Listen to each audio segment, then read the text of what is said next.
Old Kennedy's got the cell phone cancer. EU maps out future amid setbacks. BBC, they say it doesn't matter if 3 nations have rejected its expansion in votes. They don't care. They're going ahead. Kind of like here. We don't want Centra taking over our roads and putting toll roads on it, and they just say, we're doing it. We own your politicians. If you don't like it, a SWAT team will drop by and splat in the NAU. You got a bunch of people invested in their egos, that they're on top of things, and that it doesn't exist, and they haven't been lied to, so none of this exists as the dollar implodes and gas prices explode. Oklahoma gets their head screwed on straight, passes a resolution 92-3 in their state legislature, saying that they are going to basically secede from the Union because of the North American Union. What will fake conservatives do and mainline fake liberals? They will say Oklahoma doesn't exist. And I'm not joking. We got big-time neocon hosts that say the CFR doesn't exist. So I thought I'd read some famous quotes by socialists: George Bernard Shaw, H.G. Wells, Margaret Sanger, and, of course, David Rockefeller's father, about how they wanted to kill all of the blacks and Hispanics. And, by the way, they run things today, and that's why they're setting up a world government in their own stated documents, so they can then kill the majority of us. And I thought I'd actually read a few quotes today for you and give you sources for that. Yeah, the ball games don't matter as much when you read official government textbooks and documents about how they're killing us right now. Don't believe me, though. It doesn't exist. Just drink some fluoride. Everything's okay. Also, UK to begin microchipping their prisoners and parolees. That's right, implantable chips now happening. And so that is one little stack of the news. And another stack, Haditha massacre victims, Ken outraged as Marines go free. McClatchy newspapers. The Marines admit they went in and just killed 20-plus people, the entire innocent family. Other Marines have been found not guilty for raping 12-year-old girls and then killing their families. Sitting on the side of the road, shooting families for fun and sport. They've been acquitted of that. Acquitted of torturing people to death, so why not? And, I got the Austin American-Statesman today with a New York Times article basically apologizing for torture and saying it's a great thing. Why not? Why not? We'll just say we're torturing them, but the torture doesn't exist. It's this. We're a nation of people in denial. By the way, do any of you think you're safe when you've got a government that tortures small children with pliers sexually? Do you sleep well at night knowing that they're quadrupling the amount of CIA HUMAT every year? They've got them domestically in every city. They've got fusion threat centers under FEMA command in every city. They've built the FEMA camps and announced it to you. Criminals have taken over the country, and this police state is their rearguard action to make sure they never get prosecuted for it. Also, the head of the Army investigation into torture says after years of disclosures by government investigators, media accounts, and reports from human rights organizations, there is no longer any doubt as to whether the current administration has committed war crimes. The only question that remains to be answered is whether those who ordered the use of torture will be held accountable. And the answer is no. They can even torture people and get fake 9/11 confessions. That's all that's about when the people running the government carried out the attacks. But there's no debating that 12-year-old girls don't deserve to be raped and then have their heads blown off. I have the Army report right here.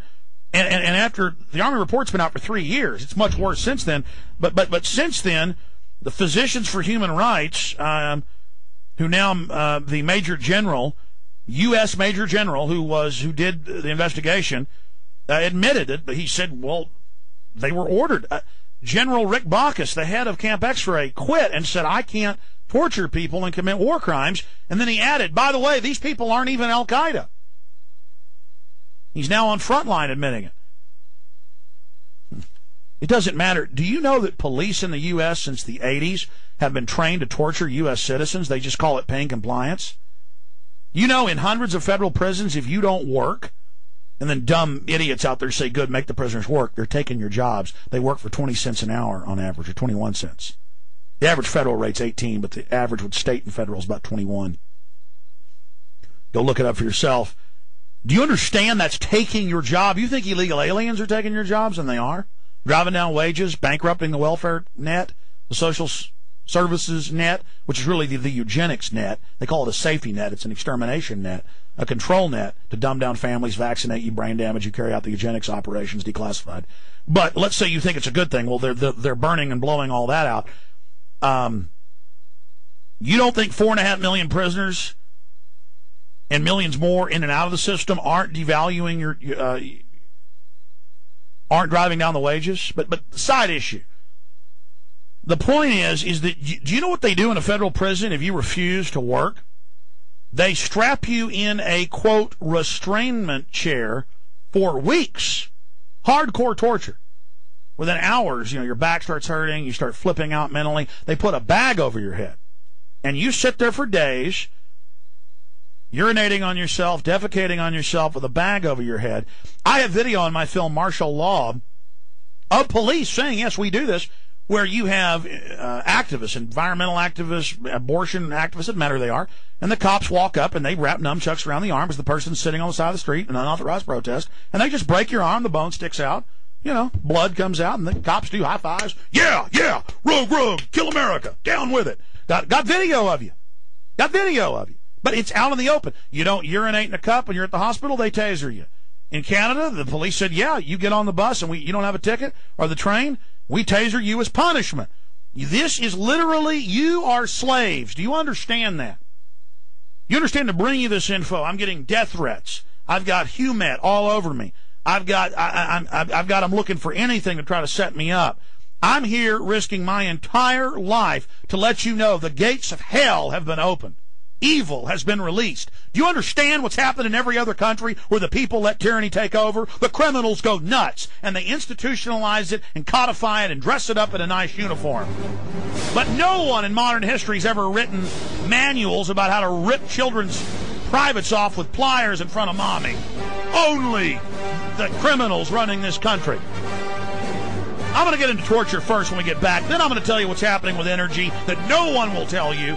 Then I'm going to get into a bunch of other news, and I am fired up. And how 2 billion of you are going to get brain cancer.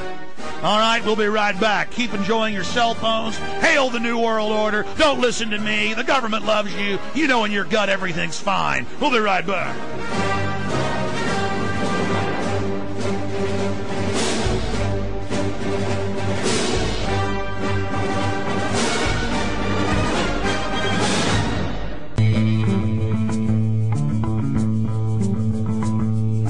Most people are invested, their egos are invested in the Democratic Party, or they're invested in the Republican Party. I remember back under Clinton, all the murders, the corruption, the evil, and Democrats couldn't wake up, they wouldn't listen, they wouldn't understand, because they had invested in him. They had invested that he was a good guy, that he cared about him, and that he wanted to help him, and that he was wonderful. Now, after he was depoliticized to a certain extent, now most Democrats you talk to don't like the Clintons and know they're corrupt. But back when he was under attack by the Republicans, they couldn't admit he was bad. And it's the same thing with the Republicans today. I mean, if you look at Bush on issues, how is he conservative? Tripling the size of government, gun control, open borders, wars. All of this stuff, he's not conservative. Gay porn stars visiting the White House constantly for whatever reason in the middle of the night. Yeah, you forgot about that? But it doesn't matter, because the Democrats attack, I've got to support mindlessly, like I'm, supporting my football team, my favorite football team, whatever he does. Meanwhile, that's a diversion. Not just that people won't see the corruption in the party they support, or, quote, their party, but that you won't even see that it's not even your party. Special interests own it. And they say one thing and then do another. If you look at the voting records of Republicans and Democrats, they're very close to each other. And if you look at the special interests that own them and control them, I mean, there's no conspiracy theory about it. Multinational Fortune 100 own almost every federal politician, much less state. And they have a global agenda. And our national sovereignty and our country is in the way, and our Bill of Rights and Constitution's in the way. People say, well, it's natural for us to go from from hunter-gatherers to agrarian to city-states to nation-states and then to global government. Well, Europe doesn't want to be part of the European Union, but their governments say, no, you're going to be part of it. And then you can argue that global government's the next step in humanity because Star Trek has imprinted it in your mind and other Hollywood, type memes. But look at who's setting up world government. Have we had a debate about who's setting it up? Very corrupt, very bad people. And in their own documents, they say you're not going to have any liberties or freedoms or private property. Only the elite is going to have that, and you're going to have an ordered, controlled life. Those of you that are allowed to live, that won't be euthanized under the bioethics rules. Those of you who are allowed to have children. And it's all stated. It's all in the government textbooks. It's all in the documents. It's all in my film Endgame and in the extras of Endgame.